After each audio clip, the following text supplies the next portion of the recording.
welcome everyone. Thanks for the chance to present here. So I'm presenting on behalf of the many people working in the Competence Center for Genomic Analysis here in Kiel. Just want to give a brief update of the collaborative setup here and the scientific landscape, maybe a little bit. So just to remind everyone, I mean, this is some history here. So Kiel is not one of the largest core facilities. It's rather a small core facility, but we have been around for quite some while, starting with the 454 and now going kind of the entire instrument range here.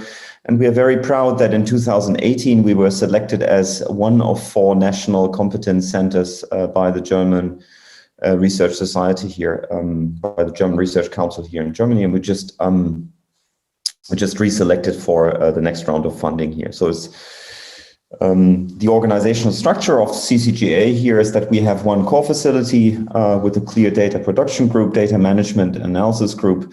There's a project committee, but the real scientific engine here is the 5 expertise areas that you're seeing here: human disease genomics, evolutionary genomics, archaeogenomics, microbiogenomics, and genomic method development. And this is really reflecting the scientific core expertise with more than 25 experts, both in Kiel locally, but also in the local network in Schleswig-Holstein and beyond. So thereby, we want to guarantee that we have the acquisition of local collaborative projects. Roughly 50% is local here, but also counseling structure for external partners. Some of these people you know here, they're also in the virtual room. This is the steering committee here. Thomas Bosch, Henrich Schulenburg, André Franke, probably here in the virtual room, Tal Dagan. And this is how also we came into SymbNET here. The mission is very clear. We want to have SOP-guided, affordable production processes, but also systematic paths to help for self-help, for bioinformatic analysis. We are of course, always adapting new sequencing technologies. And importantly, we also want to contribute to education of scientists on all levels. I'm a physician by training, so it's also important to actually teach physicians what NGS is.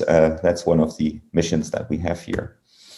That's the method portfolio. It's rather broad, what we have here: DNA, RNA, epigenetics, long reads, and on recently also quite some investment into single-cell sequencing here.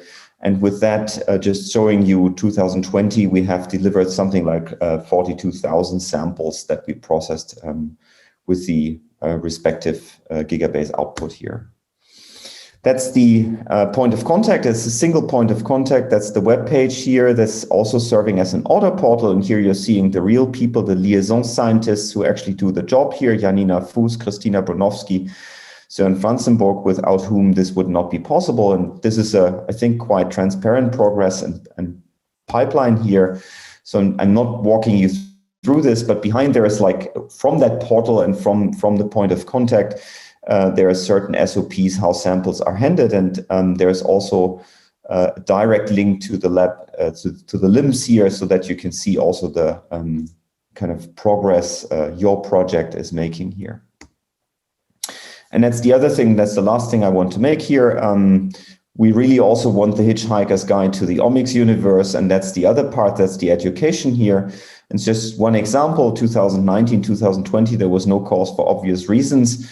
But 2019, we started from an old tradition, the so-called Baltic Summer School. We started having a combination of a course and hands-on training here: transcriptome, epigenome integration.